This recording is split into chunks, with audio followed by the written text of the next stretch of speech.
Recording start பண்ணிட்டேன். So எல்லாருக்கும் நமஸ்காரம். இந்த வாரம் 181வது வாரம் 28ஆம் தேதி. ஸோ இந்த வாரத்துக்கான அஜெண்டா வந்து வில் ஸ்டார்ட் வித் கணேச மந்திரம். ஆஸ் யூஷுவல் வாரம் ஒரு குறளில் இந்த வாரம் ஒரு புது அதிகாரத்தை நம்ம ஸ்டார்ட் பண்ண போகிறோம். அதுக்கான இன்ட்ரடக்ஷனே எனக்கு தெரிஞ்சு இன்றைக்கி கிளாஸ் முழுக்க சொன்னாலும் சொல்ல முடியாதுன்னு நினைக்கிறேன். அந்த அளவுக்கு ஒரு இன்ட்ரடக்ஷன் படித்தேன் அண்டு என்ன சொல்கிறது, அது ஒரு தொகுத்து வச்சுன்னு இருக்கேன். அதில் இருக்கிற இன்ட்ரடக்ஷனில் இருக்கிற சில விஷயங்கள்லாம் நான் வந்து கட் ஷார்ட் பண்ணிட்டு நம்ம வந்து இன்றைக்கான குறள் எப்படியும் பார்த்துட்டு கனகதாரா ஸ்தோத்திரத்தில் லாஸ்ட் 2 ஸ்லோகம்ஸ் பேலன்ஸ் இருக்குது, அதுவும் இன்றைக்கி பார்க்க போகிறோம். நடுவில் வினோத க்ஷேத்திரம் மாமியோட ஸ்பெஷல், கிரிஜா மாமியோட சொல்ல கேட்போம். அப்புறம் வந்து கெஸ்ஸ க்ஷேத்திரம், அதுக்கப்புறம் கனகதாரா ஸ்தோத்திரம், முருகநாந்தம். இதுதான் இதுக்கான agenda. So quickly will start with Ganesha மந்திரம். இன்னைக்கு இப்போ ஃபர்ஸ்ட் யாரை சொல்லணும்? ராகவன் சார். ஓகே சார், நமஸ்காரம். வணக்கம். நமஸ்காரம். கஜானனம் பூத கணாதி சேவிதம் கவித்த ஜம்பூதர பால பக்ஷிதம் உமாசுதம் சோக விநாச காரணம் நமாமி விக்னேஸ்வர பாத பங்கஜம். சித்தி விநாயக மூர்த்திக்கு ஜெய். ஜெய்.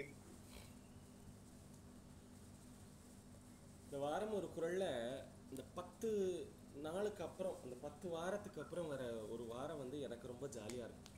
ஏன்னா அதோட இன்ட்ரடக்ஷன் மறுபடியும் முதலேருந்து ஆரம்பிப்போம். எல்லாம் கோட்டெல்லாம் அழிவோம், முதலேருந்து போடுவோம் அப்படின்ற மாதிரி. அந்த மாதிரி நான் வந்து இந்த பழைய விஷயங்களில் நான் சொல்ல போகிறதில்ல. ஏன்னா ஆஸ் யூஷுவல் நம்ம பார்த்துட்டோம் இந்த மாதிரி திருவள்ளுவர் ஏன் இந்த இல்லறவியலில் அறத்துப்பாலில் ஏன் எப்படி வந்து அவருடைய செக்மெண்ட்ஸை பிரித்து வச்சுக்கிறார், அதிகாரத்தை எப்படி அழகாக வச்சுட்டுருக்கார் அப்படின்ற அந்த டீட்டெயிலிங்கெல்லாம் வந்து நம்ம பல கிளாஸஸாக பார்த்துட்டோம். அதாவது ஒரு மனிதன் முதல்ல அவனுடைய குடும்பத்தை வந்து எப்படி வந்து அவன் சுத்தம் பண்ணுறான், எப்படி வந்து அவன் வந்து நீட்டாக வச்சுருக்கான். ஸோ அந்தந்த அவனுடைய இல்வாழ்க்கைக்கு தேவையான ஆட்ரிபியூட்ஸ் எப்படி, அதுக்கப்புறம் வந்து கொஞ்சம் அந்த சமுதாயத்தோடு இருக்கும் பொழுது அவன் அந்த வெளி மனுஷாலோடு பழகும் பொழுது அவன் எப்படி அந்த ஒரு பாவத்தில் இருக்கணும், அண்ட் அவனுடைய மனசு வாக்கு உடம்பு இந்த மூணும் வந்து எப்படி வந்து அலைனாக இருக்கணும் அப்படின்னு வள்ளுவர் சொல்ல ஆரம்பித்தார். அதில் இந்த திருக்கரணம் தான் அந்த மூணுத்தையும் தான் நம்ம பார்த்து, இந்த 3 கரணங்கள், அதாவது மனம் வாக்கு காயம், மொழி மெய் மனம் மெய் மொழி, மனம் மொழி மெய், எப்படி வேணால் சொல்லலாம். இந்த மனோ வாக்கு காயம், மனம் மொழி மெய், இந்த மூணுத்தையும் வந்து இது பண்ணுற மாதிரி வள்ளுவர் வந்து சொல்லிட்டு வர. இந்த மூணுத்தையும் நம்ம எப்படி வந்து அன்னப்பறவை மாதிரி எப்படி வந்து பால் மட்டும் எடுத்துட்டு தண்ணியை வச்சுட்டு போகணும், எப்படி நல்லது, தண்ணியும் பாலும் நல்லது தான், அதனால் அதை வந்து இது பண்ண வேண்டாம். பட் ஆனால் எப்படி வந்து பிரித்து பார்க்கணும், நல்லதையும் கெட்டதையும் எப்படி வந்து பிரித்து பார்க்கணும், இந்த மூணுத்தையும் வச்சுட்டு இந்த மூணுத்தையும் எப்படி சுத்தம் பண்ணணும் அப்படின்னு வள்ளுவர் திருக்கரண சுத்தியாக இந்த குறளை எழுதின்னு இருக்காருன்றத நம்ம வந்து திருக்குறளோடு சேர்ந்து சனாதன தர்மத்தை பேஸ் பண்ணி நம்ம பார்த்துன்னு வரோம். இதுதான் வந்து இதுக்கான ஒரு இந்த இதுவரைக்கும் பார்த்ததோட ஒரு இன்ட்ரொடக்ஷன். இதுக்கப்புறம் இப்போ நம்ம பார்த்த அதிகாரம், இதுக்கு முன்னாடி பார்த்த 18வது அதிகாரம் என்ன அதிகாரம்?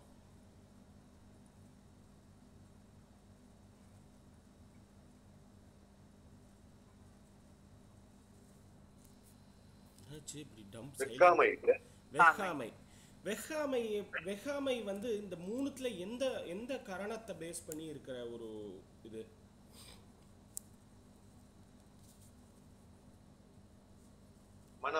மனம். ஸோ இதுவரைக்கும் வள்ளுவர் வந்து மனத்தை பேஸ் பண்ணி இத்தனை அதிகாரங்கள் வச்சிருந்த, இனிமே வைக்க போறது வாயை பேஸ் பண்ணி வைக்க போற, வாக்கை பேஸ் பண்ணி வைக்கிற அதிகாரங்கள். அதுதான் இன்னைக்கான அதிகாரம். நம்ம பார்க்க போகிறது புறங்கூறாமை. இந்த வாக்கை எப்படி சுத்தம் பண்ணணும், வாக்குல எந்த அளவுக்கு வந்து ஒரு சக்திகள் இருக்கு அப்படின்னா அதை படிச்சு பார்த்தா அப்படியே ஒரு வியப்பா இருக்கு. இந்த வார்த்தையை சரி செஞ்சாலே எல்லாம் வந்து சரியாயிடுறது அப்படின்னு வந்து தெரியறது. மற்ற ஜீவராசிகளுக்கும் மனுஷனுக்கும் இறைவன் வந்து ஒரு 2 விஷயத்துல நம்மளுக்கு வந்து ஜாஸ்தியா கொடுத்துருக்கான். 2 விதமான ஒரு வரங்களை கொடுத்துருக்கான்னு சொல்லலாம். அது என்ன? 2 கெஸ் பண்ணுங்க. ஒன்று வந்து பேச்சு கற்பனை. பேச்சு கற்பனை. பட் கற்பனை வந்து மற்ற விலங்குகளுக்கு இருக்காதா? தெரியல, நம்மளுக்கும் தெரியாது. கரெக்ட். ஆனா பேச்சு உண்டு, பேச்சு கன்ஃபார்ம். ஒன்று பேச்சு. Sixth sense. Okay, correct. ஆனா ஒருத்தருக்கு தெரியற மாதிரி இருக்கிற ஒரு 2 விஷயங்களா சொல்லுங்க. இப்போ சிக்ஸ்த் சென்ஸ் யோசிக்கும் திறன். அதான் சிக்ஸ்த் சென்ஸ் சொன்னா யோசிக்கும் திறன், அதுவும் 2 ஒன்று தான். ஆனால் வந்து மற்ற விலங்குகள் அதை யோசிக்குமா? ஏன்னா வந்து இப்போ ஒரு குரங்கு இருக்குன்னு வச்சுக்கோங்க. குரங்குலேருந்து மனுஷன் வந்தா, அதனால குரங்கையும் கம்பேர் பண்ணுவோம். குரங்குக்கு பேச முடியாது, ஆனால் வந்து அதுக்கு இப்போ ஒரு பாட்டில் கீழே போட்டிருந்தா அந்த பாட்டில் மூடியை திறந்து தண்ணி குடிக்கணுன்ற வரைக்கும் தெரியறது. அவ்வளோ இன்ட்ரெஸ்டிங்காக இருந்தது. அந்த ஏதோ ஒரு மலையில் போகும்போது அவ்வளோ அழகாக அது வந்து உட்காந்துக்கிறது, இந்த மூடியை திறக்கிறது, தண்ணியை குடிக்கிறது, திரும்பி மூடி வைக்கிறது. அது முடக்குண்டு if it is deemed to do that அது பண்ணலாம். ஓகே, எது செய்யணும் எது செய்யக்கூடாது அந்த மாதிரி தெரிஞ்சு செய்யறது. ஓகே, நான் எதிர்பார்க்கிறேன் ஆபத்தை முன்கூட்டியே உணரும் சக்தி அது மனிதர்கள் விலங்குகளுக்கு உண்டு, பறவைகளுக்கு உண்டு இல்லையா? ஏன்னா வந்து இப்போ ஏதோ ஒரு இடத்துல ஒரு மழையோ இல்லை ஏதோ ஒரு வெள்ளமோ வரும்பொழுது அந்த பறவைகள்லாம் வந்து அதிலிருந்து இடம் மாறி வேற இடத்துக்கு முன்னாடியே போயிடுறது அப்படின்னு சொல்லி சயின்ஸ்ல சொல்றாளே. நம்மளுக்கு அது கூட தெரியாது. அப்போ சரி, இதுக்கு நான் பதில் சொல்றேன். நான் வந்து யோசிச்சுட்டு இருந்த ஆன்சரை சொல்றேன். நீங்க சொன்ன ஆன்சர் எல்லாம் எடுத்துக்கலாம், அதுவும் உண்டு. ஒன்று பேச்சு, அது வந்து நிச்சயமா நம்மளுக்கு தெரிஞ்சிருக்கு. ஏன்னா இப்போ புறங்கூறாமை பேச்சு, இப்போ வாக்கை பற்றி பேச போகிறோம், அதனால பேச்சு ஒன்று உண்டு. மற்ற விலங்குகளுக்கு அது பூர்ணமாக அது வந்து கிடையாது. 2வது சிரிப்பு. நீங்கள் கவனிச்சு பாருங்களேன், மற்ற எல்லா விலங்குகளும் வந்து அது வந்து குரங்கு கூட இழிக்கிறதுன்றது வேற, சிரிக்கிறதுன்றது வேற இல்லையா? இந்த சிரிப்புக்கும் மனசுக்கும் ஒரு தொடர்பு உண்டு. யாராவது டிஸ்அக்ரி பண்ணுவேளா? நகைச்சுவை உணர்வு, சிரிப்பு. ஸோ அது வந்து எப்படி அகம் மகிழ்ந்தால் முகம் மலரும், முகம் மலர்ந்தால் சிரிப்பு வரும் ஆட்டோமேட்டிக்கா இல்லையா? கரெக்ட். அப்போ இதுக்கு ரெஃபரன்ஸும் இருக்கு. கம்பராமாயணத்துல கம்பர் வந்து என்ன பண்றார், அந்த நரசிம்மாவதாரத்தை பத்தி சொல்லும் பொழுது சொல்ற, திசை கடந்து அண்டம் வீர சிரித்தது செங்கச்சீயம் சொல்றார். அப்போ கம்பர் வந்து சொல்றார், இந்த ஹிரண்யனை வதம் பண்ணும் பொழுது அவர் அந்த தூணை ஒட்டச்சுட்டு வந்த உடனே ஒரு சிரிப்பு சிரிச்சார், சிரித்தது சிங்கம் அப்படின்னு சொல்றார். சிங்கம் சிரிக்குமா? சிங்கம் சிரிக்காது. அதுக்கு நிறைய பேர் வியாக்கியானம் எழுதினவாள்லாம் எப்படி எழுதியிருக்கானா, சிங்கம் சிங்கமா இருந்தா சிரிக்காது, இவருக்கு மனித உடம்பு சிங்க தலை மட்டும்தான், இதயம் மனித இதயம், அதனால அதுக்கு சிரிப்பு வந்தது, அதனால அது சிரிச்சுது அப்படின்னு எழுதியிருக்கா.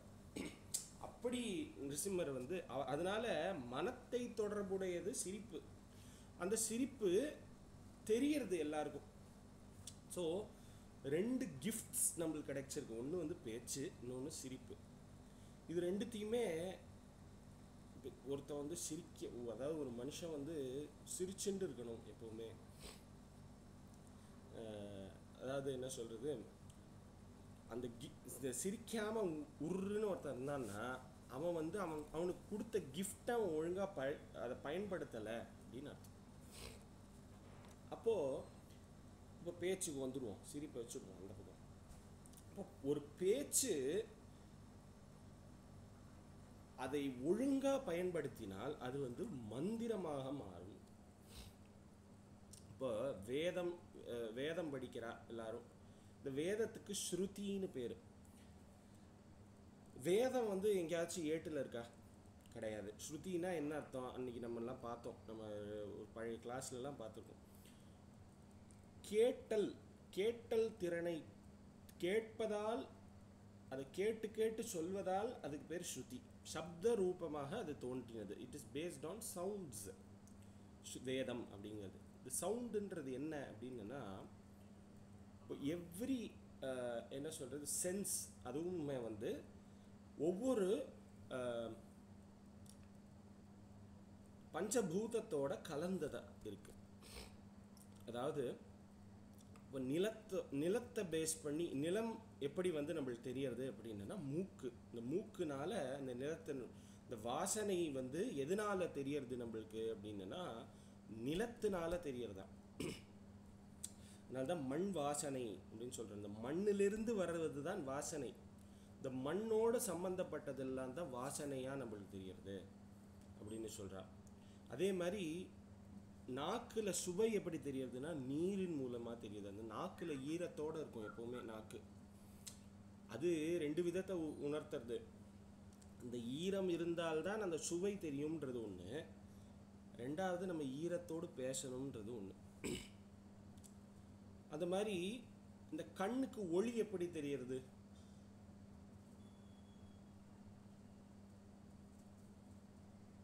எந்த பஞ்சபூதத்தையில எந்த பூதத்தை பேஸ் பண்ணி நம்மளுக்கு கண்ணு ஒளி தெரியறது?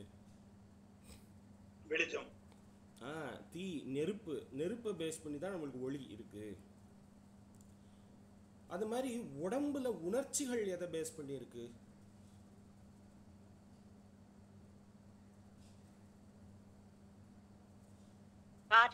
காற்றை பேஸ் பண்ணி இருக்கு. கரெக்ட். ஏன்னா காற்றே இல்லாத இடத்துல நம்மள தொட்டா கூட நம்மளுக்கு யாருக்கும் தெரியாது. அந்த உணர்ச்சிங்கிறது காற்றை பேஸ் பண்ணி தான் இருக்கு. ஏன்னா காற்றை நம்ம பார்க்க முடியாது. ஆனா அந்த காற்றை பேஸ் பண்ணி என்ன இருக்கு அப்படின்னா உணர்ச்சி இருக்கு உடம்புல. அதுதான் அந்த சிலிர்க்கிறது, தொடர மாதிரி இருக்கு. காற்று அடிச்சுதுன்னா நம்மளுக்கு அப்படியே ஒரே ஆஹா ஜில்லுன்னு இருக்கு. ஜில்லுன்னு காற்று அடிச்சுதுன்னா ஜில்லுன்னு இருக்கு. அந்த மாதிரி சூடா இருந்ததுன்னா ஒரே சூடா தெரியறது. அது எல்லாம் காற்றினோட கலந்தது. அதே மாதிரி ஆகாய தத்துவத்துக்கு என்ன இருக்கு? இந்த 4 தத்துவத்துக்கு சொல்லியாச்சு. ஆகாய தத்துவத்துக்கு என்ன நம்மளுக்கு தெரியறது? மனசு, காது, செவி. மனசு எப்படி மாமி மனசு சொல்றேன்? மனசுல நாம வந்து கண்ணால பார்க்காதெல்லாம் கூட யோசனை பண்றோமே. ஆமா, ஆனா ஆகாய தத்துவத்தை பேஸ் பண்ணி சொல்லுங்களேன். இப்போ மனசு, அதாவது 5 சென்சஸ்ல நம்மளுக்கு காது மட்டும்தானே, இப்போ கேட்டல் திறன் மட்டும்தானே நம்மளுக்கு இது இல்லை. இப்போ ஆகாசம்னா நம்ம என்ன நினைச்சிட்டு இருக்கோம்னா மேலே பார்த்தா மட்டும்தான் ஆகாசம்னு நினைச்சிட்டு இருக்கோம். இப்போ 2 பேர் நம்ம எதிர்க்க நின்றுட்டு இருக்கோம்னா எனக்கும் உங்களுக்கும் இருக்கிற இடைவெளியும் ஆகாசம்தான். அது வெளி அப்படிங்கிறதுனால தான் அதுக்கு ஆகாசம். அது இடைவெளியா கூட இருக்கலாம். அதுல என்ன நிறைஞ்சிருக்கு அந்த ஆகாசத்துல அப்படின்னா வெறும் சப்தம் மட்டும்தான் நிறைஞ்சிருக்கு அப்படின்னு வந்து இன்னைக்கு ஆராய்ச்சியாளர்கள்லாம் இந்த காதால் உணர்வது தான் ஆகாயம் அப்படின்னு சொல்ற. இப்போ நீங்க ஒண்ணு நினைச்சு பாருங்களேன். இப்போ வந்து எல்லாத்துக்கும் ஒரு மூடி இருக்கு. இப்போ கண்ணு, இப்போ நம்ம இந்த ஒளியை எனக்கு பார்க்க வேண்டாம்னா நான் கண்ணை மூடின்றலாம். இல்லை எனக்கு வந்து மூச்சு எடுக்க வேண்டாம் அப்படின்னா நான் வந்து அடக்கிக்கலாம். சாப்பிட வேண்டாம்னா வாயை மூடிக்கலாம். அப்புறம் வேற என்ன இருக்கு? சப்தம் வேண்டாம்னா காதை முடிக்கலாம். சப்தம் வேண்டாம்னா 2 கையால தான் காதை மூட முடியும். அதுக்கு சாதாரண மூடியே கிடையாது. அப்போ பிரபஞ்சத்துல நம்மளுக்கு ரொம்ப கனெக்டான விஷயம் என்னன்னா இந்த சப்தம் மட்டும்தான். அதனாலதான் அந்த ஆகாசத்தினுடைய சப்தம் என்ன அப்படின்னு வந்து ஆராய்ஞ்சு பார்த்தா அது ஓம்காரம் அப்படின்னு சொல்றாங்க. இப்ப காதை பாருங்க, காதை பார்த்தா ஓம்கார் ஓம் மாதிரி இருக்கும்.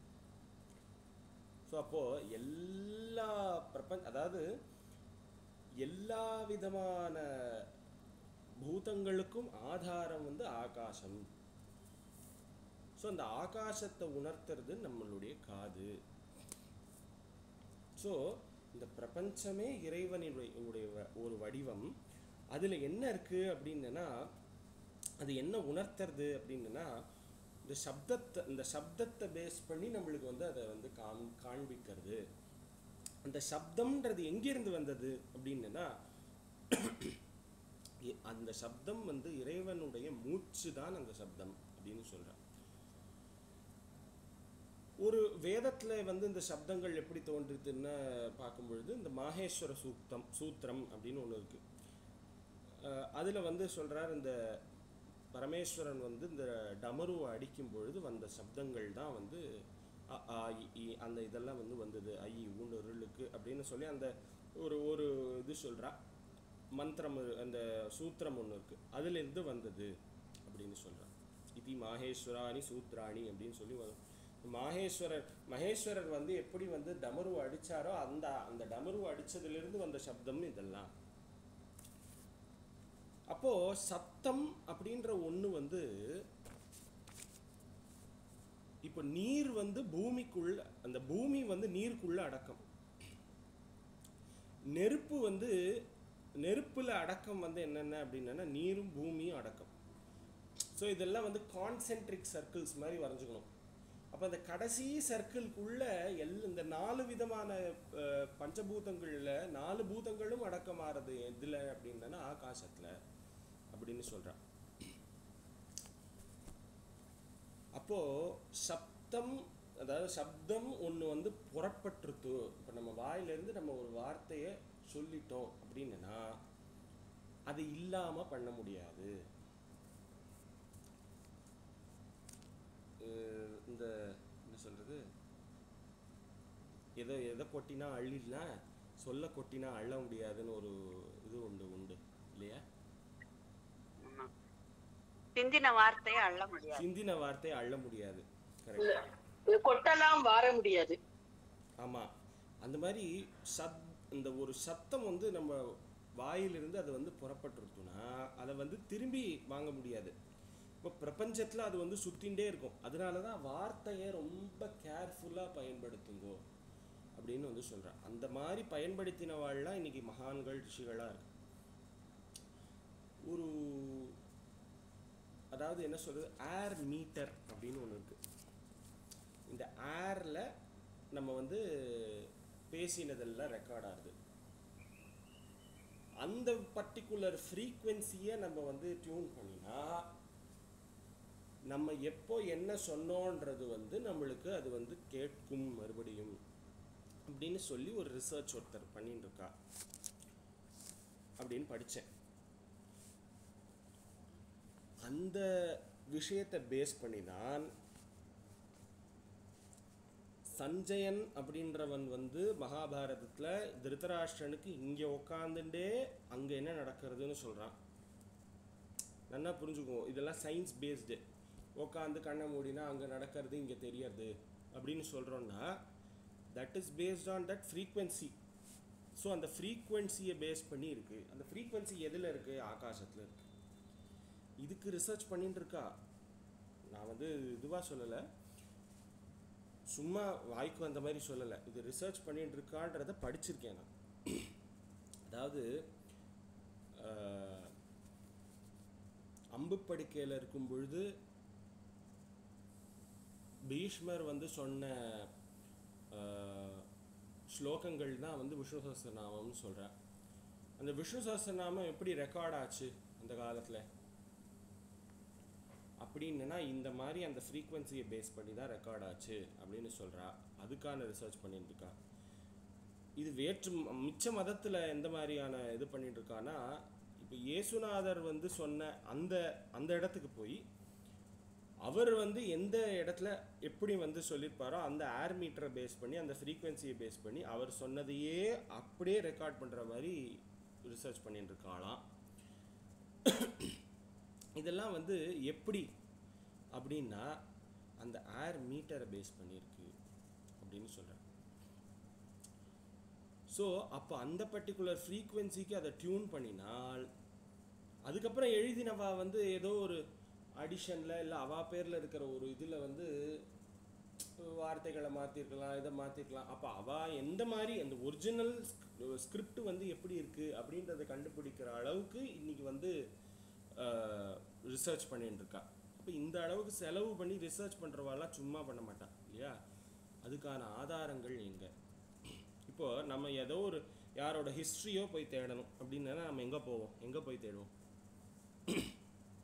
ஏதோ ஒரு லைப்ரரியில் போய் தேடுவோம். சேக்கிழார் என்ன பண்ணார்? பெரிய புராணம் எழுதுறதுக்காக சிதம்பரம் போனார். சிதம்பரத்தில் எதுக்கு போனோம்? அவர் சிதம்பரத்தில் உட்காந்துட்டு என்ன பண்ணார்?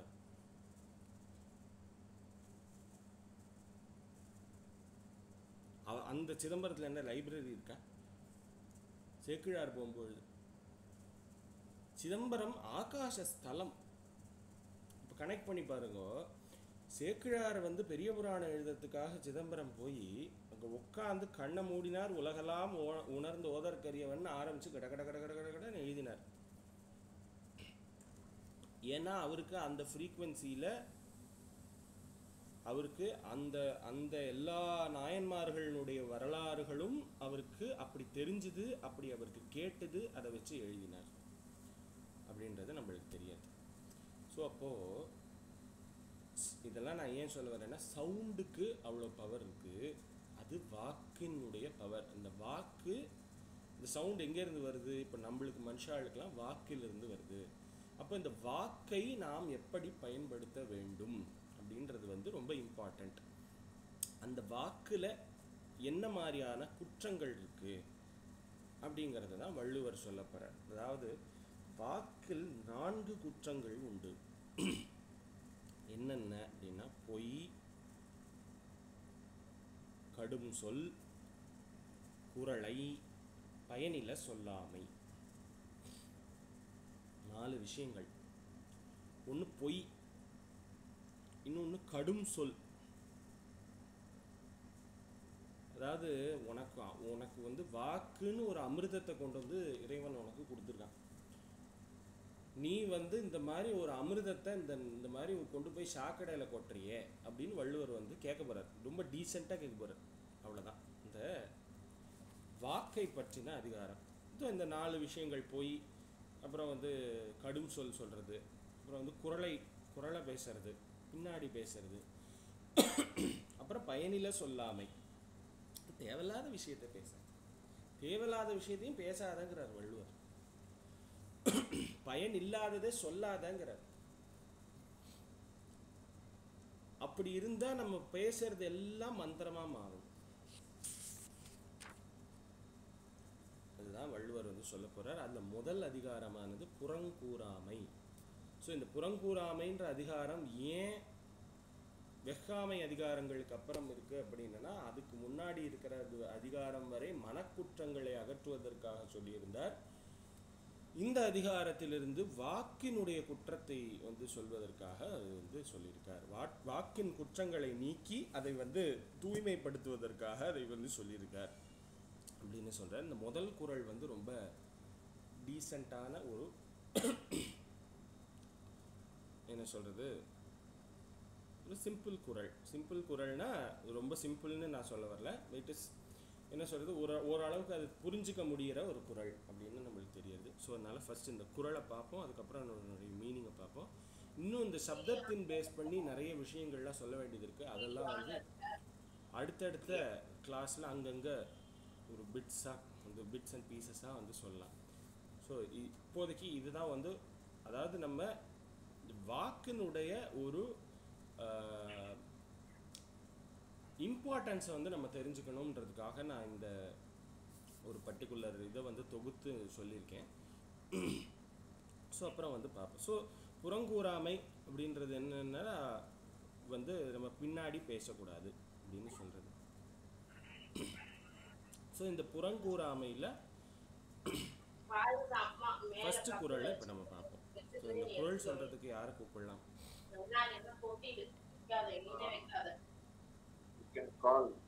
கலாவதி மேம் இருக்காங்க. நமஸ்தே. நமஸ்தே மேம். அறங்கூறான் அல்ல செய்யினும். அறங்கூறான் அல்ல செய்யினும் ஒருவன் ஒருவன் புறங்கூறான் என்றல் இனிது. புறங்கூறான் என்றல் இனிது. அறங்கூறான் அல்ல செய்யினும் ஒருவன் புறங்கூறான் என்றல் இனிது. அறங்கூறான் அல்ல செய்யினும் ஒருவன் புறங்கூறான் என்றல் இனிது. இன்னொரு தடவை. அறங்கூறான் அல்ல செய்யினும் ஒருவன் புறங்கூறான் என்றல் இனிது. பாரதியார் சொல்றார், புறஞ்சொல்லல் ஆகாது பாப்பா. பாப்பா பாட்டுல சொல்லுவாருன்னு நினைக்கிறேன். ஸோ டக்கு ஞாபகம் வந்து அதே மாதிரி வள்ளலார் வந்து சொல்றார். வள்ளலார் ரொம்ப சொன்ன ஒரு அழகான ஒரு வாக்கியம், இந்த கூறுதல் பற்றி இருக்கிற ஒரு வாக்கியம். இது யாருக்காவது டக்குன்னு ஏதாவது ஞாபகம் வருதா சொல்லுங்க.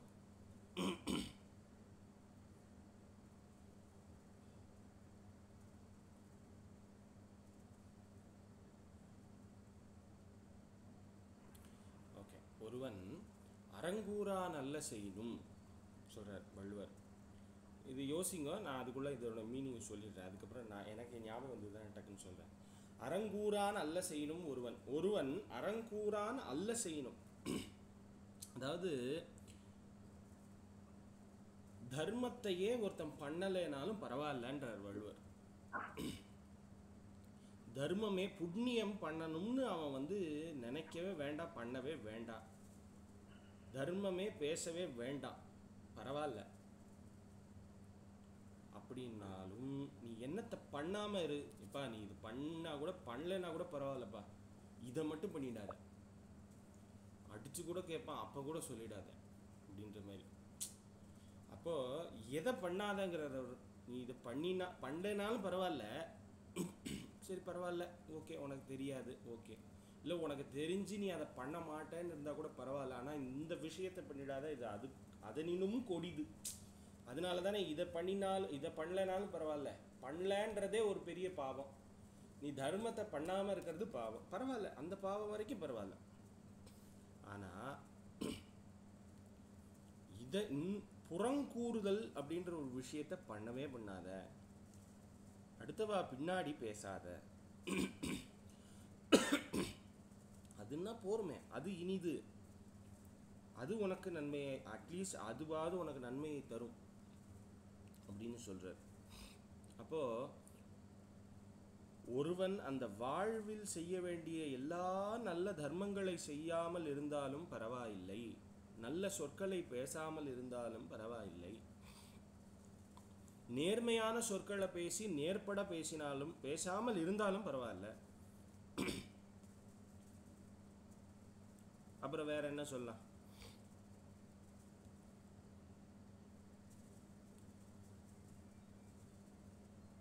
அப்படிப்பட்டவன் பின்னாடி போய் ரொம்ப பக்திமானா இல்லாட்டாலும் பரவாயில்ல, நம்ம எல்லாத்தையும் ஆட் பண்ணிக்கலாம், அவ்வளவுதான். ஆனால் மிச்சவன் பின்னாடி போய் முதுகுக்கு பின்னாடி நின்று அவன் புறம் பேசினால், பேசாமல் இருந்தால் அது போரும். புறம் பேசாமல் இரு.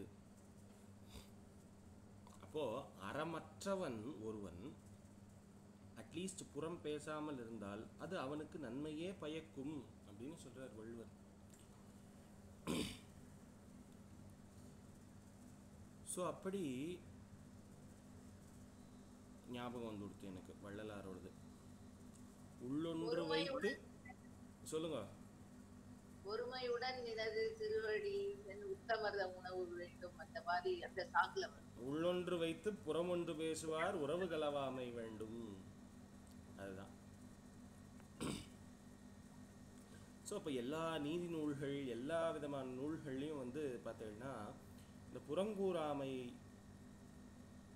புறங்கூறுவதை ஒரு இழிவாக சொல்வார்கள். ஏன்னா வார்த்தையில் ரொம்ப முக்கியமான ஒரு பயன்பாடு என்ன அப்படின்னா, ரொம்ப இந்த புறங்கூறுதல் அப்படின்றது வந்து இப்போ ரொம்ப அது வந்து ஒரு விஷயமா இருக்கு. ஸோ அது வந்து பண்ணாமல் இருக்கணும் அப்படின்றதுனால முதல் அதிகாரம் வாக்கில் என்ன பண்ணினார் வள்ளுவர் அப்படின்னா, புறங்கூறாமையை போட்டார். நீ பொய் சொல்கிற, கடும் சொல்கிற அதெல்லாம் ஓகே.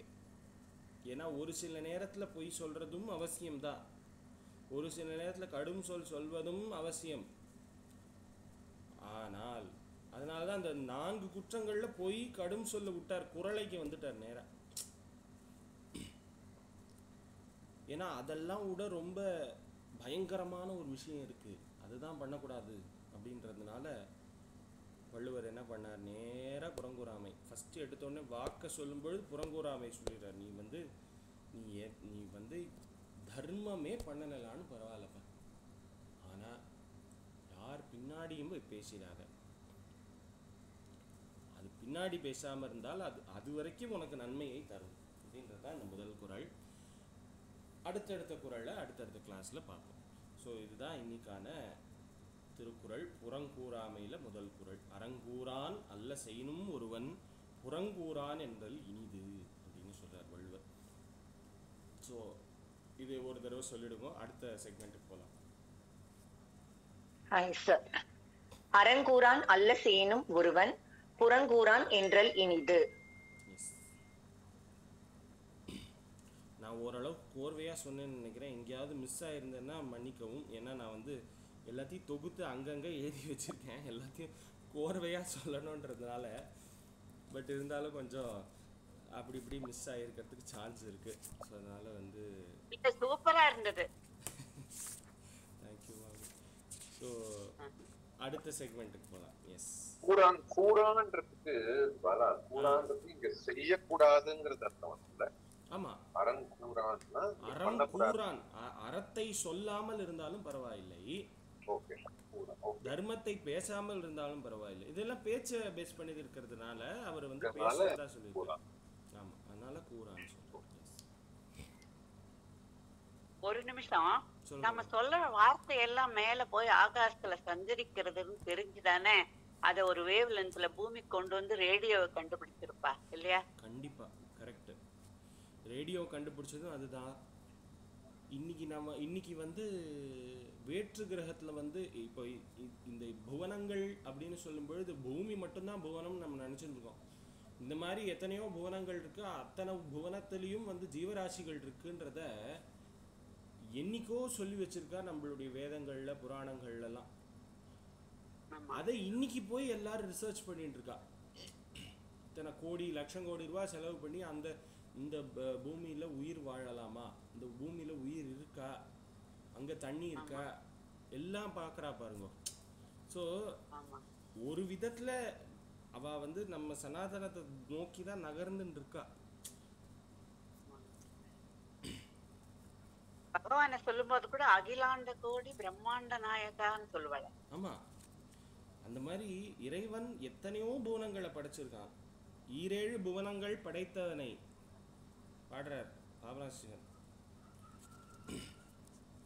அந்த மாதிரி 14 லோகங்கள் இருக்கு, அது உண்டு அப்படின்னு சொல்றது. அந்த மாதிரி பிரெக்னெண்டா இருக்கும்போது இந்த பாட்டு கேளுங்கன்னு சொல்றதுக்கு எல்லாமே அந்த காலத்துல பாருங்க, அதெல்லாம் சவுண்டு, இந்த சவுண்ட் ஃப்ரீக்வன்சிஸ் பேஸ் பண்ணி இருக்கு. கரெக்ட். சவுண்டு இந்த நாதம், இந்த சவுண்டு, அதுக்கு வந்து நிறைய விஷயங்கள் அதில் வந்து ரொம்ப சீக்ரெட்ஸாக இருக்குது. சீக்ரெட்ஸ் இருக்குன்னா அந்த அளவுக்கு அது வந்து ரொம்ப டீப்பாக இருக்குது. அது உள்ளே போய் யாரும் குத்தெடுக்கிறதுக்கு கஷ்டப்படுறாங்க. அதனாலதான் வள்ளுவரும் சொல்றார், செல்வத்துள் செல்வம் செவிச்செல்வம், அச்செல்வம் செல்வத்துள் எல்லாம் தலைன்னு. கரெக்ட், அதேதான். பலே சூப்பர். ஸோ இந்த வாரம், போன வாரம் பார்த்த வினோத க்ஷேத்திரம் அது வந்து என்னன்னா,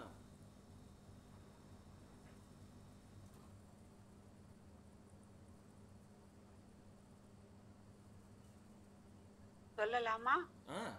ஓவர் டு கிரிஜா மாமி. சரி. திருச்சிற்றம்பலம். எல்லோருக்கும் நமஸ்காரம். சென்ற வாரம் நாம் பார்த்த கஷேத்திரம் பூலாநந்தீஸ்வரர் கோயில், சின்னமனூர், தேனி மாவட்டம். வரன் அமைய வரம் கொடுக்கும் நந்தீஸ்வரர், முக்தி கொடுக்கும் ஈஸ்வரன், செப்பேடுகள் கண்ட சின்னமனூர், உயரத்தில் நமக்கேற்ப மாறி மாறி காட்சி தரும் அதிசய லிங்கம், அலங்கரித்தாலும் முகத்தில் வியர்வையுடன் காட்சி தரும் அம்பிகை சிவகாமி அம்மை, வெட்டு காயத்துடன் காட்சி தரும் லிங்கம், மன்னன் கட்டி தழுவியதால் அணி அடையாளங்களுடன் காட்சி தரும் ஈசன். இப்படி பல அதிசயங்களையும் காண வேண்டுமா? வாருங்கள் சின்னமனூருக்கு. 1300 ஆண்டுகள் பழமையான இத்தலம் தேனி மாவட்டத்தில் உள்ளது. தென்னை மரங்களும் வயல்வெளிகளும் காய்கறி தோட்டங்களும் சூழ அழகிய திருக்குளம் உங்களை வரவேற்கும். இயற்கை எழில் கொஞ்சும் காட்சி. முன்பு தட்சணின் யாகத்திற்கு சிவபெருமானுக்கு அழைப்பு இல்லை, நாம் அறிந்ததுதான். ஆனால் காமதேனுவும் கற்பக விருட்சமும் அங்கு சென்று வந்து கர்ப்பப்பட்டு கொண்டார்கள்.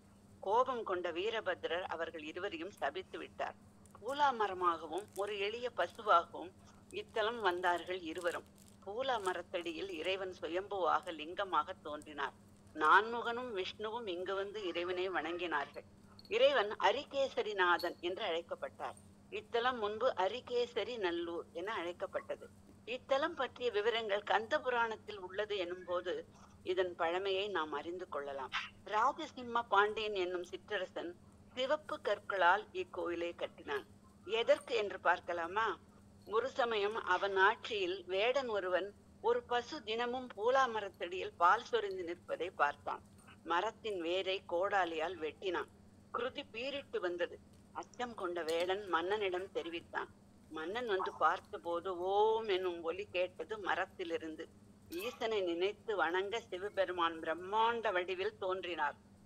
மருண்டு போன மன்னன் ஈசனை சுலபமாக என் முன் காட்சி தாருங்கள் ஐயனே என்று பிரார்த்தனை செய்தான். எனவே நீங்கள் எந்த உயரத்திலிருந்து பார்த்தாலும் பெருமாளை அதற்கேற்ப தரிசனம் செய்யலாம். இத்தலத்து சனி சிறப்பு அளவுக்கு அளவானவனே என்று அழைத்தான் மன்னன். அழகிய வடிவில் சிவபெருமான் காட்சி தர மகிழ்ச்சியில் ஈசனை கட்டி தழுவினான் மன்னன். அவனது ஆபரணங்களும் கவசங்களும் இறைவனின் திருமேனியில் படிந்தன. அன்னை சிவகாமியின் திருவுருவம் அங்குள்ள கிணற்றிலிருந்து கிடைத்தது. ஆக அன்னையும் அப்பனும் சுயம்புவாக இங்கு அருள் செய்கின்றார்கள். மற்ற கோவில்களைப் போல இங்கும் கணபதி, முருகன், நவகிரகம், காலபைரவர், தட்சிணாமூர்த்தி என்று பல சன்னதிகளும், நீண்ட பிரகாரத்தில் 63 நாயன்மார்களும், பட்டீஸ்வரம் துர்க்கை அம்மனை போல 10 கரங்கள் கொண்ட அழகிய துர்க்கையும் இருக்கிறாள். ஒரு சிற்பத்தின் கையில் உள்ள பாத்திரத்தில் அள்ள அள்ள நீர் குறையாமல் இருப்பதை சுரபி தீர்த்தம் என்கிறார்கள். இங்கு ஸ்தல விருத்தம் பூலாமரம். காமதேனுவும் கற்பக விருட்சமும் சாப விமோசனம் பெற்றது இத்தலத்தில். இத்தலத்தில் கிடைத்த செப்பேடுகள் அரசாங்கத்தின் அருங்காட்சியகத்தில் பாதுகாப்பாக உள்ளன. மற்றும் 27 கல்வெட்டுகளும் இங்கு கிடைத்தன. இதிலிருந்து என்ன தெரிகிறது? பாண்டிய மன்னர்கள் சிறப்பாக ஆட்சி செய்தார்கள் என்ற செய்திகள் அங்கு இருக்கின்றன. இங்கு நாகலிங்க பூமரம் ஒன்றும் உள்ளது.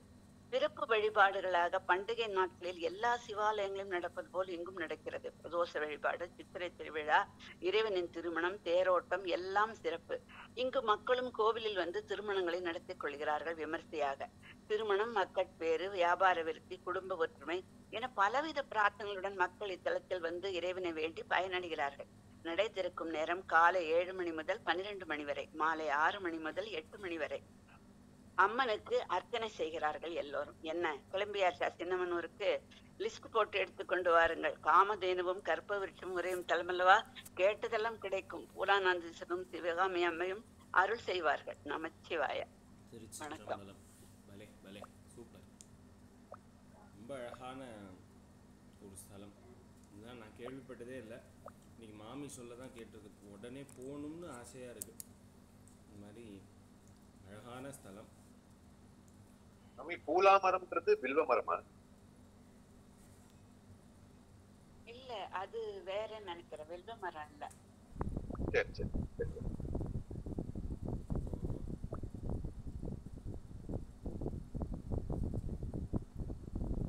அருமையா இருந்தது. காட்டன் ட்ரீஸ் அப்படின்னு வருது. ஓ, அந்த இடத்துக்கு ஏத்த மாதிரி இருக்குமா இல்ல? ஒவ்வொரு மரம் ஒவ்வொரு இலவ மரமா? இலவம் பஞ்சுன்னு சொல்லுவோம்ல, இலவ மரம். ஓ அப்படின்னு போட்டோம்.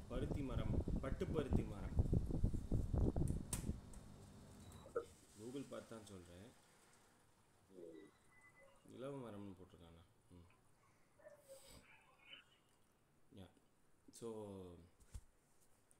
இது போன வாரத்தினுடைய க்ஷேத்திரம். இந்த வாரத்தினுடைய க்ஷேத்திரம் இந்த க்ஷேத்திரம் தான்.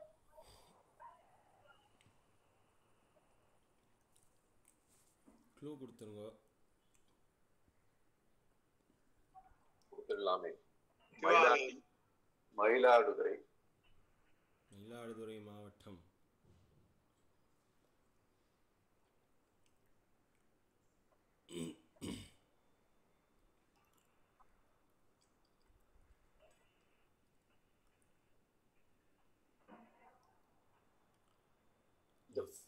ஸோ இந்த ஃபோட்டோ வந்து குரூப்பில் அனுப்பப்படும். பேரும் வந்து ஒரு மாதிரி யோசிக்க வைக்கிற பேர் அந்த கோயில் இல்லையா? ஆமா,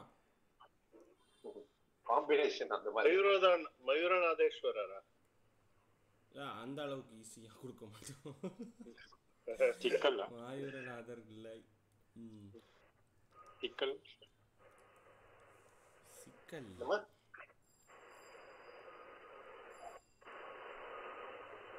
இல்ல, ஊர் பேர் அது என்னது? இல்ல, சிக்கல் சண்முகநாதர். ஆஹா, சிங்காரவேலர் கிடையாது. எஸ். ஸோ இந்த ஃபோட்டோ வந்து குரூப்பில் அனுப்பப்படும், பாருங்க. அடுத்தது நான் வந்து இந்த வாரத்துல இருந்து இதுக்கப்புறம் டியூரிங் த டே டைம் நான் ஷேர் பண்ணிடுறேன் கோவிலை பத்தி. ஏன்னா வந்து எல்லாரும் அடுத்த வாரம் தான் தெரிஞ்சுக்கிட்டு. ஓகே ஓகே, டீடைல்ஸ் வந்து வழக்கம் போல மாமி சொல்லுவா. Yes yes yes, okay. Yes. So we'll move on to Kanakadhara ஸ்தோத்திரம். எல்லா புகழும் கோகுலுக்கு. எல்லா புகழும் சுந்தர் பிச்சைக்கு. சரி, கனகதாரா ஸ்தோத்திரத்தில் கடைசி ஸ்லோகமும் அதுக்கு முன்னாடி ஸ்லோகமும் பார்க்கணும்.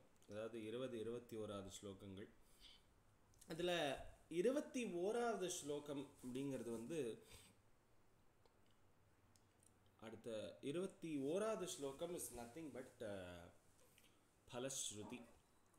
ஸோ அம்பாளை ஸ்துதி பண்ணுறவா எப்படி வந்து இந்த மகாலட்சுமி ஸ்தோத்திரத்தை சொல்கிறவா எப்படி வந்து இருப்பா அப்படின்னு சொல்கிற ஒரு பலஸ்துதி ஸ்லோகம். ஸோ இதை வந்து ஜஸ்ட் ஒரு மீனிங்காக நம்ம பார்ப்போம். ஸோ இதை வந்து ஐ டோன்ட் என்கரேஜ் சேயிங் பலஸ்துதி டு சுவாமி. ஏன்னா வந்து அவருக்கு தெரியும் என்ன கொடுக்கணும்னு. ஸோ அதனால் அது வந்து நான் என்கரேஜ் பண்ண மாட்டேன். 21st ஸ்லோகம் வந்து விட்டுடலாம். அதனுடைய மீனிங் ஜஸ்ட்டு பார்த்து வச்சுப்போம். இது படிக்கிற வாழ்க்கை என்ன கிடைக்கிறது அப்படின்னு ஜஸ்ட்டு அதனுடைய மீனிங் பார்த்துப்போம். ஏன்னா எல்லாருமே அந்த முன்னாடி நான் சொல்லியிருக்கேனா இல்லையான்னு ஞாபகம் இல்லை. எல்லாரும் விஷ்ணு சஹஸ்ரநாமம் சொல்கிறோம். விஷ்ணு சஹஸ்ரநாமம் வனமாலி கதிசாரங்கியோடு நின்றுடுத்தோம். அதுக்கப்புறம் இருக்கிறதெல்லாம் கான்வர்சேஷன்ஸ். ஸோ இதீதம் கீர்த்தனியசிய கேசவசிய மகாத்மனஹாலாம் வந்து கான்வர்சேஷன்ஸ். ஸோ அதெல்லாம் வந்து ரெக்கார்ட் பண்ணி எம்எஸ்எம்மா பாடியிருக்கா அப்படின்னா நம்மளுக்கெல்லாம் தெரியணுன்றதுக்காக அவள் பாடியிருக்கா. ஸோ இதீதம் கீர்த்தனியசிய கேசவசிய மகாத்மனஹான்னா நம்ம அதை போய் மீனிங் என்னன்னு பார்க்கணும். ஸோ இப்போ இத்தனை கேசவனுடைய மகாத்மியத்தை நான் சொல்லியிருக்கேன் இத்தனை இதில் ஸ்லோகங்களில். ஸோ இது படிக்கிற வாழ்க்கை இது கிடைக்கிறது. ஒருத்தனுக்கு சுகம் கிடைக்கிறது, ஒருத்தனுக்கு காசு கிடைக்கிறது, ஒருத்தனுக்கு பணம் கிடைக்கிறது, அவன் என்ன வேண்டினாலும் கிடைக்கிறது, ஒருத்தனுக்கு ஞானம் கிடைக்கிறது இல்லைன்னு சொல்கிறார். அப்புறம் வந்து பார்வதியும் பரமேஸ்வரனும் பேசிக்கிற அந்த சம்வாதத்தை சொல்கிறார். பார்வதி கேட்குறா, இந்த மாதிரி நீ பாட்டுக்கு 108 ஸ்லோகம் சொல்லிட்ட, இந்த காலத்தில் யார் வந்து 108 ஸ்லோகம் உட்காந்து சொல்லிட்டு இருப்பா, ஏதாவது ஈஸியாக ஒரு வழி சொல்லுங்க, இதெல்லாம் படிச்சுன்னு மனப்பாடம் பண்ணிட்டு எல்லாரும் ஓட்ட முடியாது அப்படின்னு அம்பாள் தான் கரெக்டாக பேசுகிறா. எல்லோரும் கலிகாலத்தில் எல்லோரும் ஃபாஸ்ட்டாக இருப்பா, அதனால் வந்து நீ சொல்லுங்க அப்படின்னு சொல்லும்பொழுது கேனோபாயன லகுனா விஷ்ணோர் நாம சஹஸ்ரகம் பட்டியத்தே பண்டிதே நித்யம் ஸ்ரோத்தும் இச்சாமி அஹம் பிரபோ அப்படின்னு சொல்லி அம்பாள் சொல்கிறா. அதுக்கு ஈஸ்வரன் சொல்கிறான், ஸ்ரீராம ராம ராமேத்தி நீ வந்து ஒன்றுமே பண்ணாத, இந்த 108 ஸ்லோகம் வேண்டாம், 1000 நாமாக்கள் வேண்டாம், இந்த 3 தடவை ராம ராம ராமன் 3 தடவை சொல்லு சொன்னா சஹஸ்ரநாமத்தை எவ்வளோ துல்லியமாக படித்த பலன் உண்டோ அந்த அத்தனை பலனும் இந்த 3 தடவை ராமநாமா சொல்கிறதுனால கிடைக்கிறது அப்படின்னு சொல்லி பரமேஸ்வரர் சொல்கிறார். அப்படின்ற மாதிரியெல்லாம் வந்து அந்த கான்வர்சேஷன்ஸ். அப்புறம் வந்து அர்ஜுனன் வந்து நமஸ்கரிக்கிறான் அந்த விஸ்வரூபத்தை பார்த்து, இந்த மகாவிஷ்ணுவை பார்த்து, கிருஷ்ணரை பார்த்து அப்படின்னு சொல்லி அது வந்து முடியறது. இதுதான் வந்து அப்புறம் காயேன வாச்சா மனசேந்திரியர்வா புத்தியாத்மனாவா பிரகிருதே ஸ்வபாவாத் கரோமி அத்யத் சகலம் பரஸ்மை நாராயணாயதி சமர்ப்பயாமி. எல்லாம் நாராயணனுக்கு சமர்ப்பணம். என்ன கேட்டால் வனமாலி கதிசாரங்கிக்கு அப்புறம் காயேன வாச்சா சொல்லி முடிச்சுடணும். அதுக்கப்புறம் இருக்கிற ஸ்லோகங்களில் நினச்சி பார்க்கணும், ஓஹோ இந்த அளவுக்கு பகவான் வந்து பீஷ்மருக்கு இவ்வளோ அனுகிரகம் பண்ணியிருக்கார், பரமேஸ்வரன் மகாவிஷ்ணுவை இவ்வளோ இதுவாக சொல்லியிருக்கார், 3 தடவை ராமநாமா சொல்லியிருக்கார். இதெல்லாம் வந்து நினச்சி பார்க்கணும். ஸோ அந்த மாதிரி. ஆனால் நம்ம என்ன பண்ணுறோம், எல்லாம் பெருமாளுக்கு சமர்ப்பணம் பண்ணுற மாதிரி நம்ம ஆரம்பத்தில் சுக்லாபரத்தில் ஆரம்பிச்சோன்னா காயேன வாச்சால தான் முடிக்கிறோம். அது ஒரு ட்ரெண்டாக மாறிடுது. என்ன கேட்டால் வனமாலி கதிசாரங்கியோட நிறுத்தினாலும் தப்பு இல்லை. ஸோ அதனால் வந்து அதுக்கப்புறம் இருக்கிற ஸ்லோகங்களே நீ இதை இவனுக்கு தருவேன், நான் அதை அவனுக்கு தருவேன், இதையே நம்ம சுவாமிகிட்ட சொல்கிற மாதிரி ஆயிடுது. அது தெரிஞ்சோ தெரியலையோ அதை வந்து சொல்கிறோம் இல்லையா, அது வந்து இனிமே தெரிஞ்சு கொடுத்து. அதனால் அது வரைக்கும் நம்ம இது பண்ணிவிட்டு அதுக்கப்புறம் அதனுடைய மீனிங்காக படித்தேன்னா அது வந்து நம்மளுக்கு தெரியும். இது சொன்னால் இந்த பலன்களெல்லாம் தரார் பகவான் அப்படின்னு நம்மளுக்கு. அந்த மாதிரி இந்த 21வது ஸ்லோகம் எவன் ஒருவன் அவனை அம்பாளை ஸ்துதி பண்ணுகிறானோ அவனுக்கு என்னென்னலாம் கிடைக்கிறதுன்னு சொல்லி இந்த 21வது ஸ்லோகத்தை சொல்கிறார். ஸோ இதுக்கு முன்னாடி ஸ்லோகத்தை வரைக்கும் நம்ம அதை பார்த்துடுவோம். அதுக்கப்புறம் இதனுடைய மீனிங் மட்டும் பார்ப்போம். இந்த மாதிரி 21வது ஸ்லோகத்தில் என்ன மீனிங் இருக்குது அப்படின்றத பார்த்துருவோம். ஸோ இதுதான் இந்த 20வது ஸ்லோகம் தான் இந்த கனகதாரா ஸ்தோத்திரத்தில் கடைசி ஸ்லோகமாக இருக்குது. ஸ்துதியாக இருக்குது ராதர், அப்படி தான் சொல்லணும். ஸோ இந்த ஸ்லோகம் பார்க்கறதுக்கு நம்ம யாரை கூப்பிடுறது? சுஜாதா மேம் கூப்பிடலாம். சுஜாதா மேம், நமஸ்காரம். நமஸ்காரம். நமஸ்காரம். கமலே கமலாக்ஷ வல்லபே கமலே கமலாக்ஷ வல்லபே த்வம் த்வம் கருணாபூர தரங்கிதைஹி கருணாபூர தரங்கி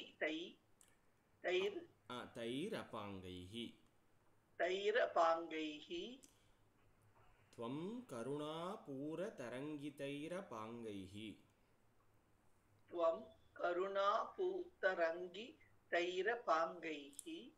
அதை பிரிக்கணும்னா கருணாபூர தரங்கிதைஹி அபாங்கைஹி அப்படின்னு பிரிக்கணும்.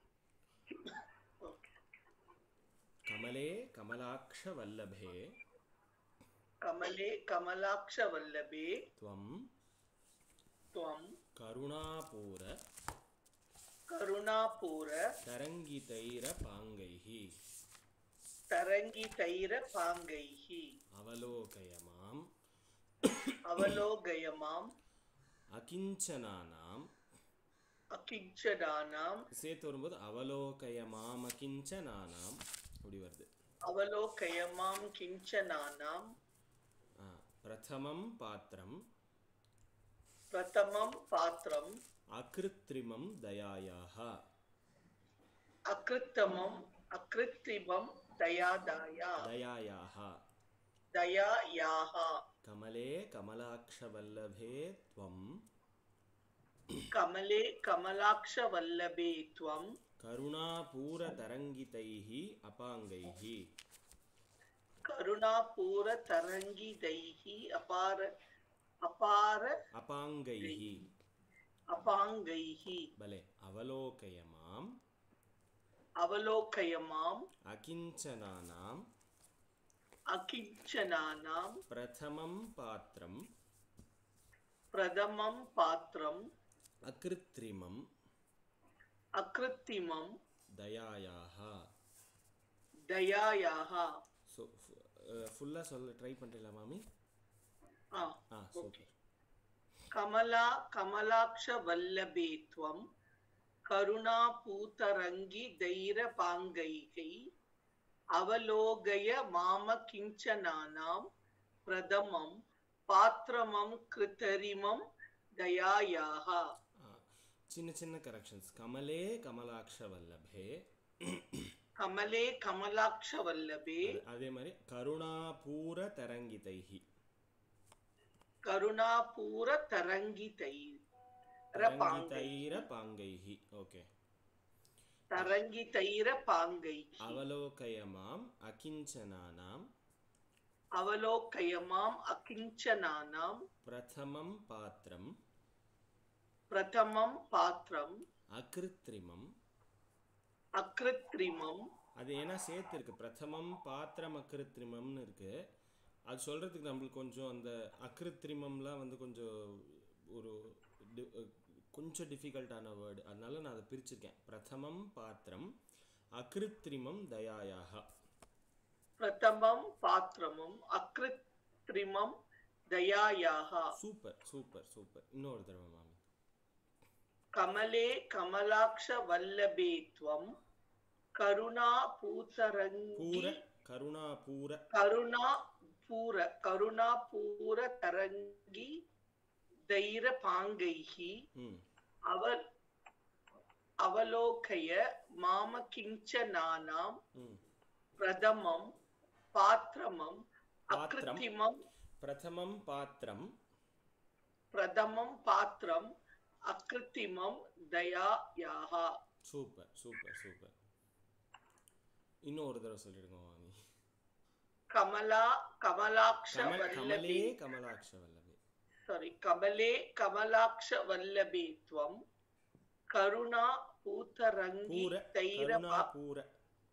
கருணாபூர தரங்கிதைர பாங்கைஹி அவலோகய மாம கிஞ்சனானாம் பிரதமம் பாத்திரமம் அகிருத்தமம் தயாயா. பிரதமம் பாத்திரமம் பாத்திரமம் இல்ல பாத்திரம் தான். பிரதமம் பிராத்தமம் இல்ல பிரதமம் பாத்திரம். பிரதமம் பாத்திரமம் இல்ல அகிருத்தமம் பாத்திரம் அவ்வளவுதான். பிரதமம் பாத்திரம் அகிருத்ரிமம் தயாயாஹ. கடைசி லைன் சொல்லுங்க.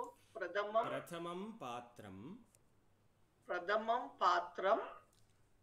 அகிருத்திமம் தயாயாஹ. பலே பலே சூப்பர் சூப்பர். அவ்வளவுதான், ஈஸி. ஸோ கமலே கமலாக்ஷவல்லபே ஃபர்ஸ்ட் சொல்றார். கமலே தாமரை போன்றவளே மகாலட்சுமியே. கமலாக்ஷ வல்லபே. கமலாக்ஷன் யாரு? அக்ஷன்னா கண்ணு. எவன் ஒருவன் தாமரை கண்கள், தாமரை கண்ணனான மகாவிஷ்ணுவினுடைய பத்னியே வல்லபே, புண்டரீகாட்சனுடைய பட்டமகிஷியான பரதேவதையே அதான் சொல்றார். கமலாக்ஷ வல்லபே துவம், நீ அகிஞ்சனானாம் பிரதமம் தயாயாக. எப்படி சொல்றார்? இவரே இவர் சொல்லிக்கிறார். அதாவது நீ தரித்திரர்களுக்குள்ள ஃபர்ஸ்ட் இருக்கிற தரித்திரன் யாருன்னா நானா அப்படின்னு சொல்றார். ஆதிசங்கரே சொல்றார். பிரதமம் பாத்திரம், அதாவது அகிஞ்சனானாம், ரொம்ப தரித்திரமா இருக்கிறான் ஒருத்தன். அந்த தரித்திரத்துல யார் அந்த கியூல முதல்ல நிக்கிறான்னா நான் தான்மா நிக்கிறேன் அப்படின்னு சொல்றார் ஆதிசங்கரர். ஏன்னா ஏன் அவர் சொல்லியிருப்பார்னா, நானே பிக்ஷைக்கு தான் வரேன். இப்போ இந்த ஆற்றுக்கு நீ கொடுன்னு நான் கேட்கறதுக்கு அந்த ஆற்றுல அட்லீஸ்ட் நெல்லிக்காயாவது வச்சிருக்கா, என்கிட்ட அதுவும் கிடையாது. அப்போது இந்த க்யூவில் யார் முதல்ல நிற்கிறா அப்படின்னா நான் தான் நிற்கிறேன். அதனால் வந்து அகிஞ்சனானாம் பிரதமம் தயாயாக அகிருத்ரிமம் பாத்திரம். அப்போ தரித்திரர்களுக்குள்ள முந்திண்டு நான் தான் முதல்ல இருக்கேன். பிரதமம் முதல்ல.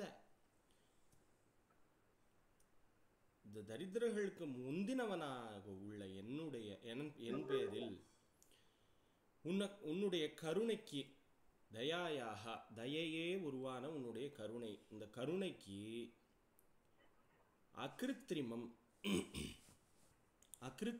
பாத்திரம். இந்த கிருத்திரிமம் இல்லாத இந்த கிருத்திரமம் முடிச்சான் அப்படின்னு சொல்லுவாங்க இல்லையா, இந்த மாதிரி கிருத்திரிமம் அப்படின்னா வந்து என்ன சொல்றது, களங்கமோட இருக்கிறது. அகிருத்திரிமம்னா சுத்தமா இருக்கிறது. So I will be the first person for your அனுகிரகம் who's standing in the queue of daridras.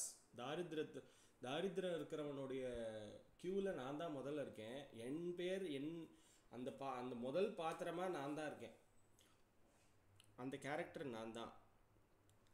அப்போது உன்னுடைய கருணைக்கு ஃபஸ்ட்டு கேரக்டர் எனக்கு தான் ஃபஸ்ட்டு வரணும் அப்படின்னு சொல்கிற அந்த ஒரு ஸ்லோகம் இது. அப்போது அகிருத்திரிமம் பாத்திரம் அப்படிப்பட்ட ஒரு கேரக்டராக நான் இருக்கேன். பாத்திரம் மாம் என்னை கருணாபூர தரங்கிதைஹி. அப்போ நீ என்ன பண்ணணும் அப்படின்னா கருணாபூர தரங்கிதைஹி, அதாவது என்ன சொல்ற, இந்த கருணையினால் நிறைஞ்ச அலைகளை போல அடிச்சு ஓயாம அலை எப்படி அடிக்குமோ அந்த மாதிரி நீ உன்னுடைய கருணையினால மக்களை அடிச்சுட்டு இருக்க. அந்த மாதிரி உன்னுடைய பக்தர்களை காப்பாத்துற. அந்த மாதிரி சொல்றாரு ஆதிசங்கரர். அப்படிப்பட்ட அந்த சலிக்காம அந்த வருகின்ற அலையை போல உன்னுடைய கருணை வந்துட்டே இருக்கு. அப்படிப்பட்ட அபாங்கைஹி, அந்த கருணைக்கு எது காரணமா இருக்கு அப்படின்னா உன்னுடைய கடைக்கண் பார்வை. வந்துட்டார் பாருங்க, எங்க சுத்தினாலும் அந்த கடைக்கண் பார்வைக்கு வந்துடுவார். அபாங்கைஹி, இந்த கடைக்கண் பார்வைகளால் அவலோகைய, கொஞ்சம் பார்த்து அனுகிரகம் பண்ணு. அவர் இங்கேயும் காசு வேணும்னு எனக்கு கேட்கல. தாரித்திரம்ன்றது காசு பணத்தால தான் வரும்ன்றது கிடையாது அப்படின்றது நம்ம புரிஞ்சுக்கணும். ஸோ அப்படிப்பட்ட மகாலட்சுமி தேவியே அந்த தரித்திரர்களுக்குள்ள நான் ரொம்பவும் இந்த ஃபஸ்ட்டு பொசிஷனில் இருக்கேன். அப்போ உன்னுடைய கருணைக்கு நான் தான் முக்கியமான பாத்திரம். ஸோ உன்னுடைய கிருபையால் நிறைஞ்ச இந்த கட்டாட்சத்தினால என்னை கொஞ்சம் பார்த்து என்னை தன்யனாக மாற்று, எனக்கு அனுகிரகம் பண்ணு அப்படின்னு சொல்கிற இந்த ஸ்லோகம் 20வது ஸ்லோகம். இதோட ஆதிசங்கரர் 20 ஸ்லோகங்களில் அம்பாளை அவ்வளோ அழகாக இந்த மகாலட்சுமியை கண்களால், இந்த கடைக்கண்களால் பாரு, என்னை பாரு பாரு பாரு பாருன்னு சொல்லி அம்பாள் பார்த்து அதுக்கப்புறம் தனமழையாக அந்த வீட்டுக்கு அனுகிரகம் பண்ண சொல்லி அந்த வீட்டுக்கு அனுகிரகம் பண்ணியிருக்கா அப்படின்றதோட இந்த கனகதாரா ஸ்தோத்திரம் இதோட கம்ப்ளீட் ஆகுது. இதில் ஒரு இது என்னென்னா, எப்போ ஆரம்பித்தோன்னு எனக்கு தெரியாது, ஆனால் முடிக்கும் பொழுது பாருங்க நவராத்திரியில் முடிச்சிருக்கோம் இன்னைக்கு. அதுவும் 6வது நாள். ஆமாம், இந்த 6வது நாள் ஜென்ரலாக எல்லாரும் ஃபஸ்ட்டு 3 நாள் துர்கைக்கு, 2வது 3 நாள் மகாலட்சுமிக்குன்னு சொல்லுவாள். ஸோ அந்த மகாலட்சுமிக்கு முடிகிற நாளில் நம்ம முடிச்சிருக்கோம் ஷஷ்டியில். ஸோ அது இன்னும் ஒரு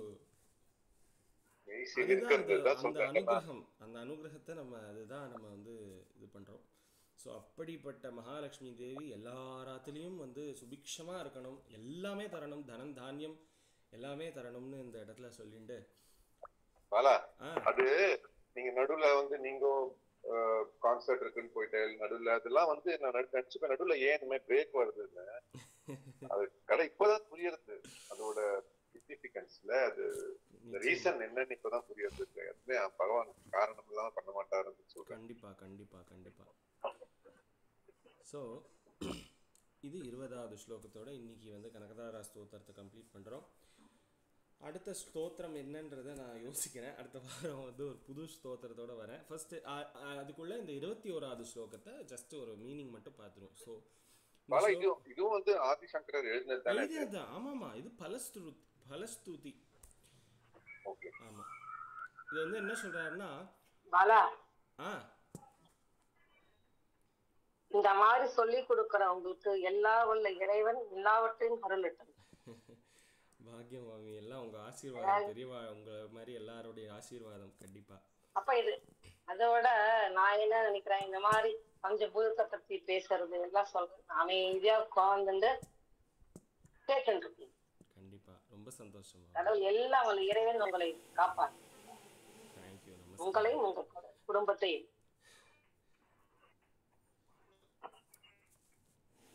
அப்ப நீங்க எல்லாருமே அடக்கம். கரெக்ட் தான்.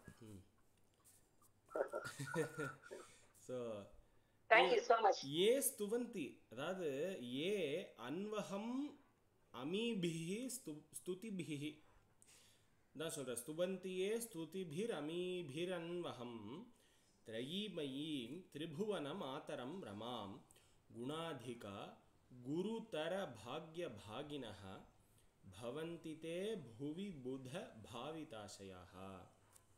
ஸோ இந்த ஸ்லோகத்தை நான் வந்து சொல்லித்தரல, ஜஸ்ட் இதனுடைய மீனிங் மட்டும் சொல்லிட்டேன். இந்த மீனிங்கை நினச்சிக்கோங்க. இதெல்லாம் இந்த 20 ஸ்லோகமும் படிச்சுட்டு இந்த மீனிங்கை நினச்சிக்கோங்க. ஸோ அதுதான் வந்து டாஸ்க்கு.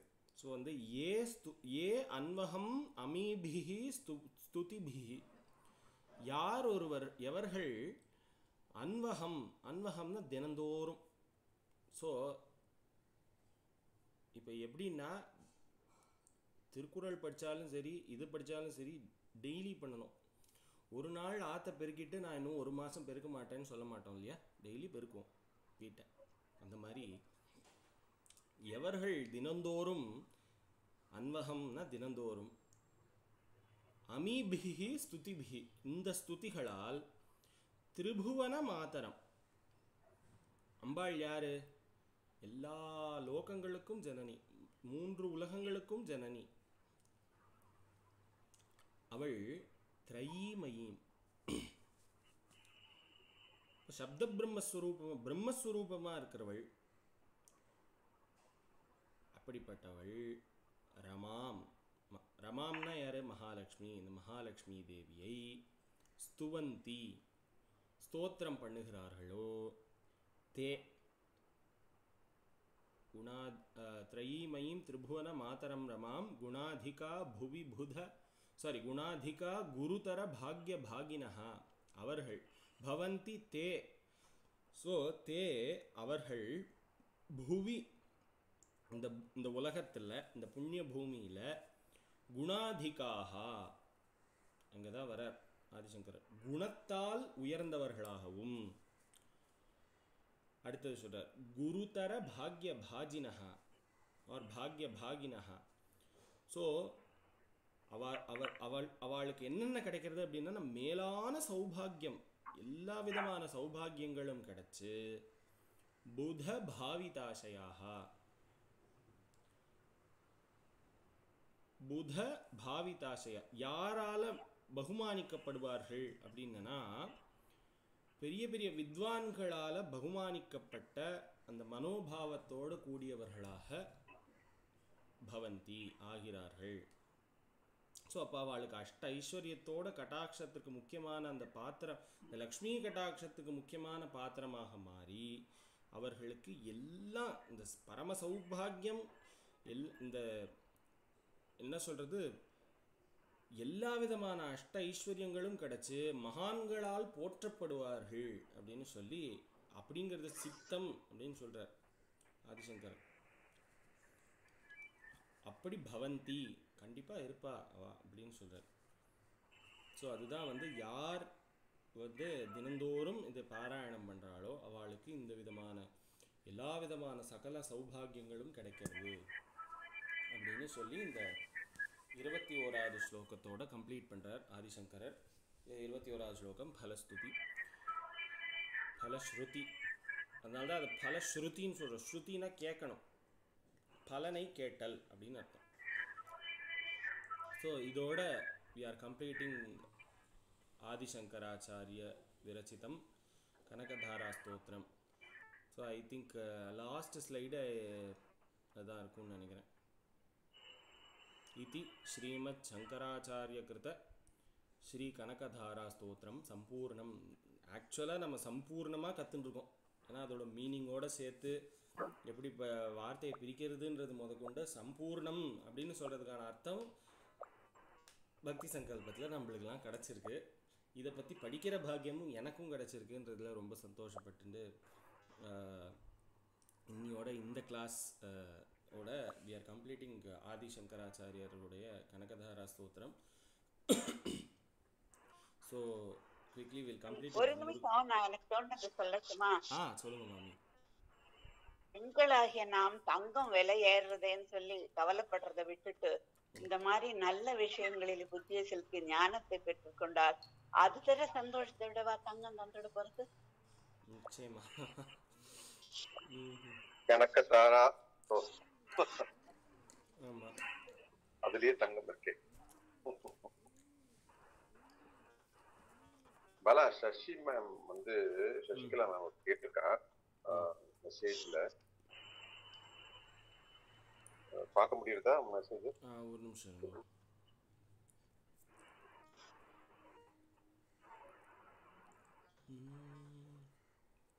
எங்க போய் பார்க்கணும்? கோவிந்த அஷ்டகம் வந்து பண்ண முடியுமா அப்படின்னு கேட்டிருக்கா. கோவிந்த தசகமா? ஓ, இன்கால் மெசேஜஸ். கோவிந்த அஷ்டகம். கோவிந்த அஷ்டகம். பண்ணிடலாம். possible to teach in this. OS OS OS. Yeah. So இந்த முருகனாத்தை முடிச்சுட்டு நான் அந்த கோவிந்த அஷ்டகம், எனக்கு லிரிக்ஸ் மட்டும் இருந்ததுன்னா கொஞ்சம் அமுச்சு விடுங்க. ஏன்னா நிறைய கோவிந்த அஷ்டகங்கள் இருக்குது. அதனால் எந்த கோவிந்த அஷ்டகம்ன்றது நீங்கள் சொல்கிறேன்றது எனக்கு அந்த லிரிக்ஸ் அமிச்சிங்கன்னா நான் அதை பார்த்து வச்சுக்கிறேன். அடுத்த கிளாஸ் எடுத்துடலாம். ஸோ இன்னைக்கு அந்த கோவில் வந்து வள்ளலார் கோவில் அப்படின்ட்டு கேட்டேன். வாதானேஸ்வரர் பலே I think right in I just asked some of my this மகாலட்சுமேஸ்வரர் இருக்கு. வேதா தட்சிணாமூர்த்தின்னு வாதானேஸ்வரர்னு ஏதோ சொல்றாங்க. ஓகே, இது நான் பார்த்தது வந்து மகாலட்சுமேஸ்வரர் இருக்கு. அதான் எனக்கு வந்து ரொம்ப நேம் கூட டிஃப்ரெண்டா இருந்ததுன்னு சொன்னாங்க. மகாலட்சுமி அதனால கேக்குறதா மகா? Yes, yeah, கேக்குது. Yeah. மகாலட்சுமேஸ்வரர் கோவில். Again we will see a revision of all the Kanakadhara Stotram. அதுவும் நம்ம அடுத்த கிளாஸில் என்னைக்காவது முடிஞ்சால் ஒரு 2-3 ஸ்லோகங்களாக வந்து பார்ப்போம். 21 ஸ்லோகம் ஈஸியாக கம்ப்ளீட் பண்ணிடலாம். So will completed with Murugan anthem. Any இது யார் சொல்லணும்? இல்லை வாலண்டியர்ஸ்? யார் வாலண்டியர்ஸ் விட்டுலாமா?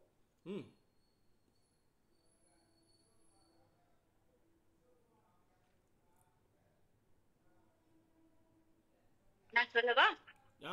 ஷூர் மாமி. சிவகுஹ குமர பராச்சலபதியே சீரலை வாயுரை நாதா செந்தூர் செந்தளி பழனா புரிவாழ் திருவேரக முறை கந்தா செங்கதிர் நிகர் தனி காச்சல்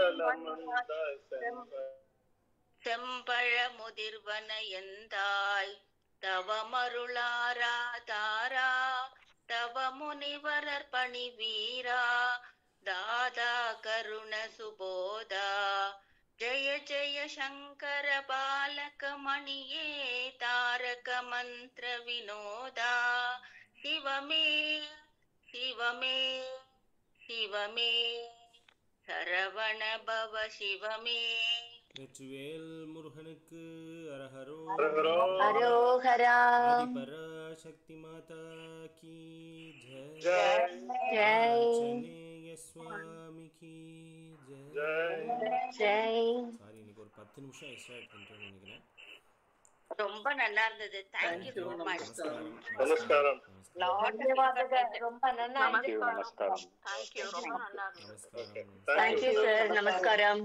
Thank you.